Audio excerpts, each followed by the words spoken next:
ایک دن صحابہ کرام رضوان اللہ علیہم اجمعین بیٹھے ہوئے، 14ویں چاند کی رات ہے، چاند فل روشن ہے اور فل روشنی کر رہا ہے، پیارے پیغمبر بھی بیٹھے ہیں، صحابہ کرام بھی بیٹھے ہیں۔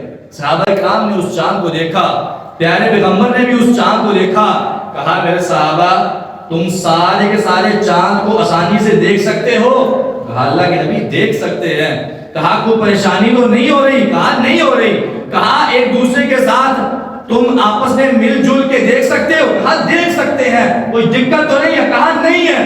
کہا جس طرح آج تم آسانی کے ساتھ اپنی اپنی جگہ پہ بیٹھ کے 14ویں رات کے چاند کو آسانی سے دیکھ سکتے ہو، اسی طرح قیامت کے دن ہوگا، تم اللہ تعالیٰ کو بھی سارے اسی طرح دیکھو گے اور اللہ کا دیدار کرو گے۔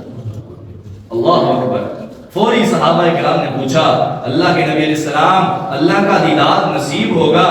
دل میں ٹھنڈک پڑ گئی، دل میں راحت آ گئی، دل میں سکون آ گیا۔ اللہ کے نبی علیہ السلام کون سا ایسا عمل کریں جس کے ذریعے ہمیں یقین ہو جائے گا کہ ہم اللہ تعالیٰ کا دیدار کریں گے؟ پیارے پیغمبر نے کہا تھا اگر تم نمازوں کی پابندی کرتے ہو، نمازوں کی حفاظت کرتے ہو، میں تمہیں یقین سے کہتا ہوں کہ تمہیں اللہ کا دیدار مل جائے گا، اللہ کا دیدار مل جائے گا، اللہ کا دیدار نصیب ہو جائے گا۔